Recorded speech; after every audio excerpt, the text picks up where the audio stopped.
What is going on, you guys? It's your boy Average Bob, and in today's video I want to touch on the state of affairs in the Giants wide receiver room. Last year, let's go back a year to 2022, it was a very sad state of affairs. The Giants didn't really get anyone going till really later in the season, and then Wan'Dale Robinson tore his ACL versus the Lions. Isiah Hodgins was signed off the scrap heap. And then every other week, we're watching David Sills and Richie James, and towards the end of the season, Kenny Golladay getting in there too. But they were able to get to the playoffs with that terrible wide receiver room. So moving ahead to 2023, they added to this by bringing in Darren Waller and Parris Campbell. So let's touch on how the 2023 season went for the Giants in the wide receiver room, starting with wide receiver Darius Slayton. Darius Slayton finished the season with 79 targets for 50 receptions and 770 total receiving yards. He had 4 touchdowns along with a long of 80 yards. Darius Slayton was really the only true go-to option. He was a haven and a safe space for all of the Giants quarterbacks that played this year, between DeVito, Tyrod Taylor, and Daniel Jones. And I do want to caveat this in the beginning of talking about the wide receivers. I would kind of give them a pass this year because the offensive line was historically bad. So there really wasn't much time to actually throw the ball down the field and try to, allow routes to develop. I mean, you watch some of these other games, especially in the playoffs right now, guys sometimes have all day to throw, and they're making, their third or fourth wide receivers look like these all-pro talents. Maybe the Giants can get there, but at first and foremost, it has to get started up front. Next up on the list is a recent acquisition from the Giants going into this season. With the Giants made a trade with the Raiders to bring in tight end Darren Waller. Darren Waller does have a lot of playmaking talent, and we did see that showcased when he was able to play. Except he did miss 5 games this year, only playing in 12 games. And some of those games that he did play in, he was limping around or leaving the game fairly early in those. So he can't really be depended on. He did have 52 receptions on 74 targets for 552 yards. The 52 receptions were second in the team to Wan'Dale Robinson, who had 60, which is interesting to see that he still missed 5 games and was second on the team in receptions. I think that more just talks about the state of the offense and the, carousel at quarterback and just the ever-changing, terrible offensive line. Darren Waller was able to score 1 touchdown this season, and I believe he scored that touchdown in the first half of the one game where the Giants hadn't scored a first half touchdown the entire season, and it was just a much-needed touchdown because I think all of us were getting sick of hearing about how the Giants can't score points in the first half of the game. I do like Darren Waller. I do think he's a talented player, but I don't think he can be depended on in the future due to his age and his injury history.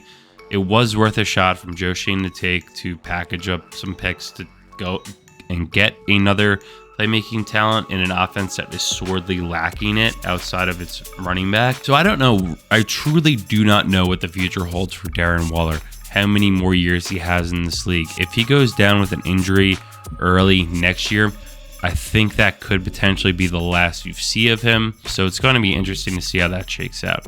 Next up on the list was a man who played 15 games for the Giants last year in Wan'Dale Robinson, and I couldn't have been more happy for Wan'Dale this season, bouncing back off the terrible ACL surgery that he had in September of 2022.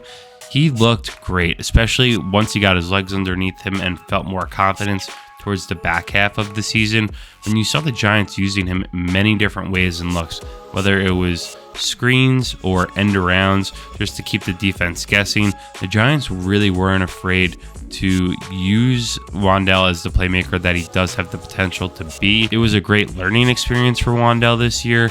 He learned how to sit in between coverages, especially like on curl routes, because the Giants couldn't get down the field too long.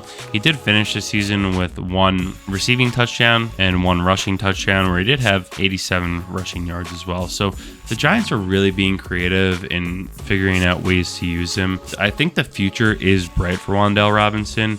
I would just like to see, now that he's had a full season back of being healthy, let's see what he could really do in 2024. And I couldn't be more excited for the young guy. Speaking of young guys, up next on the list was recently drafted 3rd round pick, Jalin Hyatt. Honestly, Jalin Hyatt was a huge underperformance for me this year, especially since he played in 17 games. But I think the Giants coaching staff was never confident in trying to get him going, besides just, hey, run as fast as you can down the sideline, and hopefully you're in the right position where our quarterback or our first or second or third string quarterback will have enough time to put it between the numbers and the boundary for these bombs that you should be able to grab. I think it was asking a little bit too much. He did average 16.2 yards per catch, which led the team and a long of 58 yards. I give Jalin Hyatt a complete pass on this season, again, because it goes back to, if you want to use a guy like this, he has to also develop outside of just running straight as fast as he can, right? So he's going to have to develop that, and he needs to be in the mix for a starting role next season to see how he could really break out and develop. Up next on the list is tight end Daniel Bellinger, who did take more of a backseat this year compared to his rookie season, which I thought he had a phenomenal rookie season. I was really excited to see how Bellinger would do this year, especially after a very strong offseason. Bellinger played in all 17 games, finished with 255 receiving yards and no touchdowns. He was kind of a safety blanket, and he was able to play and step up, and you were confident in his ability to step up, especially with Darren Waller having an injury bug plaguing his entire 2023 season. Unfortunately, in those moments where Darren Waller was out, Bellinger wasn't necessarily able to shine as brightly as he did have his moments in 2022. So I don't know if it was a confidence thing that maybe he felt a little bit hurt. I know his dad was chirping on Twitter a little bit that he didn't like bringing in Darren Waller to take away more touches from him. Bellinger was very good in the blocking game, and I do want to see him get more of a chance to play in a receiving aspect as well, especially if Waller is really, really getting injured a lot. Let's just split time between them and maybe put Waller truly out more in the flex or slot. Up next, another man who played in 17 games was Isiah Hodgins, who the Giants signed off the scrap heap from the Bills in 2022.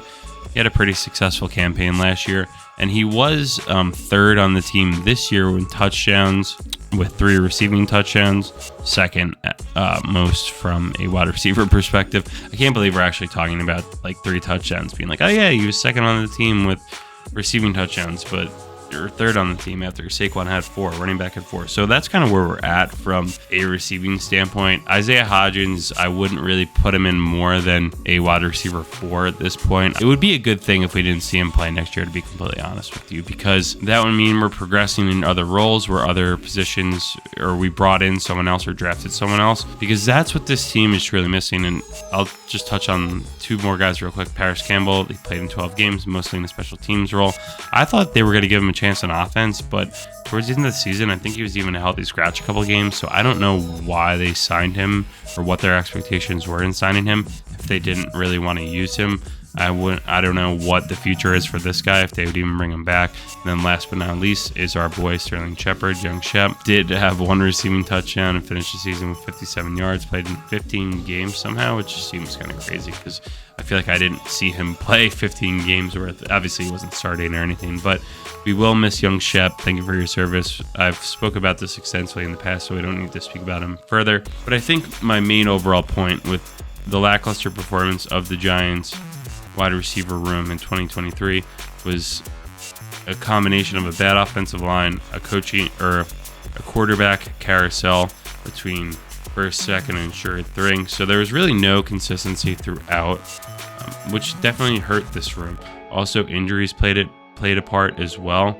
But I think just in general, looking around, the Giants don't have a wide receiver 1 on this team, someone who can actually go out and scare you and make plays game in and game out, regardless of who is throwing them the ball. For example, when you look at some of these other teams like the Eagles, they have A.J. Brown, but they also have Devontae Smith. the Cowboys have CeeDee Lamb, but they're also able to get multiple other guys in their offense going as well. I would love to see if the Giants were able to do something through the draft. I think we can't take a wide receiver in the first round at pick 6 because there's still glaring weaknesses on the offensive line. So if you take a wide receiver 6, how are you going to still be able to block when you had a historic, record-breaking season from a sacks perspective? So if that means you can't draft a wide receiver 6, or maybe you could draft a wide receiver 6 and try and find a guard or a tackle in free agency, or vice versa. There are tons of good wide receivers up high that could be drafted by the Giants. I don't think Marvin Harrison will be there, but who knows how these draft stocks go. When you talk about the same guys for a very long time, I don't think the draft pundits like that, because it stops being more of like a breaking news story, instead of saying like, oh, on my latest mock draft, I had Romeo Odunze or Malik Neighbors going above Marvin Harrison because I think they're more complete. Well, that will make people, want to read the article like, oh, Marvin Harrison was supposed to be the number 1 pick, and now you're not even taking him the first wide receiver off the board. So just be mindful of the games that these draft pundits will be doing the next few months. And then that also leads to the conversation about free agency and bringing in a wide receiver talent. The Giants have had a very, very, very mediocre track record of bringing in wide receiver talent from a free agent perspective in the last decade or so, especially when you look at guys like Kenny Golladay, who really took the bag from Gettleman. It's tough to really justify paying these guys once they get a little bit older and they're outside of like I think T. Higgins is a perfect example of this, right?